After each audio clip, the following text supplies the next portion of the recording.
जय माता की, राधे राधे आप सभी को। तो आज है अहोई अष्टमी, आप सभी को ढेर सारी शुभकामनाएं। मैं यहाँ पे रेडी हो गई हूँ, उस घर पे जा रही हूँ अहोई अष्टमी का पूजा करने के लिए। अगर आप भी अपने संतान की सुख समृद्धि के लिए, संतान की प्राप्ति के लिए ये व्रत करना चाहते हैं तो ये वीडियो को पूरा देखें। इसमें मैं पूरा विधि आप सबको शेयर करने वाली हूँ। तो मैं यहाँ पे आ गई हूँ। सबसे पहले यहाँ पे साफ़ सुथरा हो जाने के बाद चौकी बिछा दी हूँ। चौकी के ऊपर लाल कलर का कपड़ा बिछाई हूँ, पीला या लाल आप आसन दे सकते हैं। उसके बाद मैं यहाँ पे देखिए अहोई माता का फोटो लगा दूँ और एक शंकर पार्वती और गोदी में गणपति बप्पा हैं। तो गणपति बप्पा को मुझे अलग से स्थापना नहीं करना पड़ेगा, इसी में मैं कर दूंगी, क्योंकि जो अहोई माता है ना वो माता पार्वती के ही स्वरूप को माना जाता है। तो जो भी हमें भगवान जी चौकी पे चाहिए, जैसे गौरी गणपति, तो सब इसमें आ गए हैं। तो यहाँ पे अब मैं गेहूँ रख रही हूँ, ढेरी, एक गेहूँ का ढेरी रख के उसी के ऊपर दीपक जलाना रहता है। मैं यहाँ पे 2 रख रही हूँ क्योंकि मेरी देवरानी भी साथ में पूजा कर रही है। और ये ढेरी आप चाहे तो प्लेट में रख सकते हैं, लेकिन मैं ज़मीन पे इसके लिए रख रही हूँ चौकी पर, कि मुझे थोड़ा सा जगह ज़्यादा बच जाएगा चौकी पर, इसके लिए। तो इसको ऐसे थपथपा देंगे तो बहुत आराम से दीपक इसके ऊपर रख लेंगे।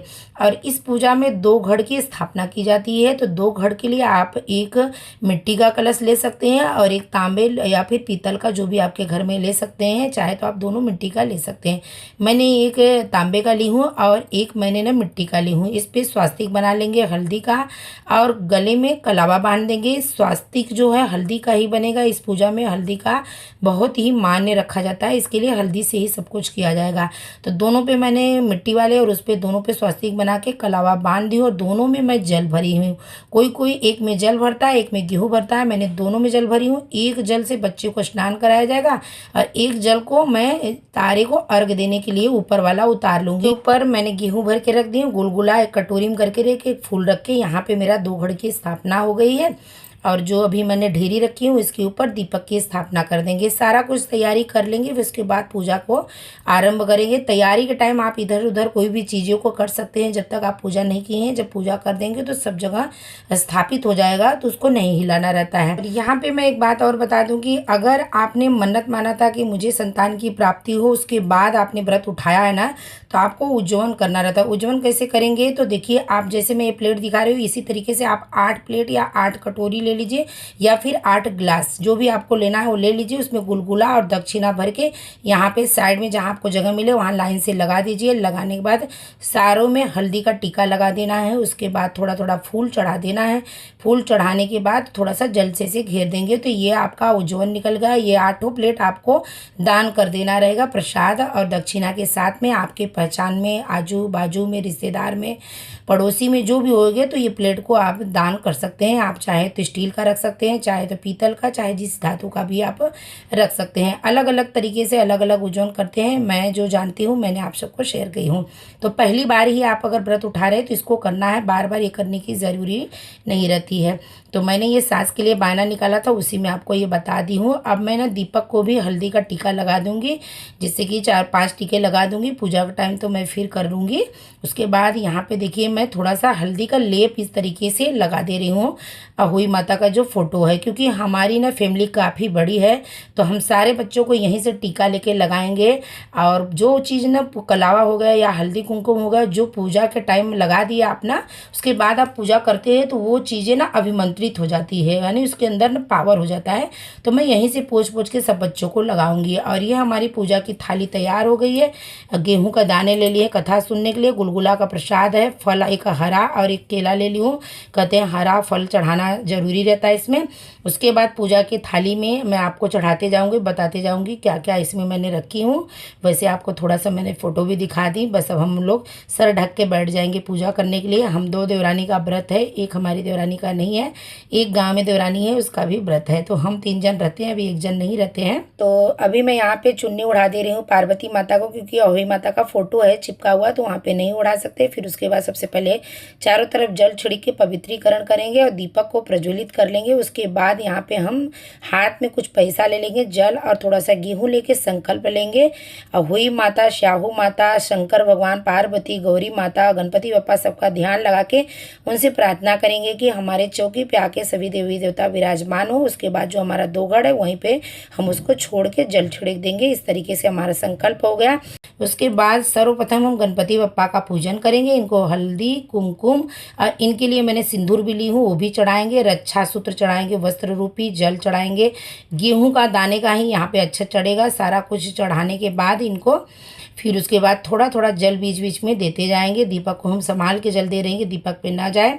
उसके बाद माता पार्वती का और शंकर भगवान का भी हम पूजन कर लेंगे। इनका भी इसी तरीके से लगाएंगे और लगाने के बाद धूप दीप दिखा दें। अगर आपके पास ज़्यादा टाइम नहीं है तो आप ना सबको एक साथ में ही लगा सकते हैं, लेकिन मैं हर पूजे में अलग अलग करती हूँ। सबसे पहले गणपति बप्पा करती हूँ। तो अब हम अपने दोघड़ की पूजा करेंगे। अगर आपके पास श्याहू माता का पेंडल है चांदी वाला तो वो इस तरीके से पहना दीजिए, नहीं तो हमारे जैसा कलावा का आप बना के इस तरीके से पहना के पूजा कर सकते हैं। उसके बाद हम जो हमारा दोघड़ है उनको हल्दी का टीका लगाएंगे, फूल चढ़ाएंगे और उनका भी पूजन कर लेंगे धूप दीप दिखा के। उसके बाद जो हमारा जो दीपक जल रहा है हम अपने दीपक को भी हल्दी का टीका लगाएंगे, वस्त्र रूपी कलावा चढ़ाएंगे, जल चढ़ाएंगे और फूल चढ़ाएंगे और यहाँ पे भी पूजा कर लेंगे। सबका पूजा होने के बाद जो हमारी आज की प्रधान देवी है ये हमारी अहोई माता है, तो उनको हम लास्ट में करेंगे। अब अहोई माता के पास जितनी भी आकृति है जैसे 7 पुत्रों का और सभी का इस तरीके से टीका लगा देंगे सबको हल्दी का। और लगाने के बाद इनको भी हम वस्त्र रूपी का लावा चढ़ा देंगे। फिर उसके बाद धूप दिखाएंगे, उसके बाद दीप दिखाएंगे, जल से आचमनी करके घेर देंगे। इस प्रकार से जो जो चीज़ें सबको चढ़ाएं वही वही इनको भी हम चढ़ा के यहाँ पे पूजा कर लेंगे अच्छे से। उसके बाद हमें जो एक दीपक है अलग से जला के सबका आरती एक साथ में कर लेना है। अगर आप चाहें तो घी का दीपक लगा के आरती करें, नहीं तो फिर आप कपूर से भी इस तरीके से आरती घुमा सकते हैं।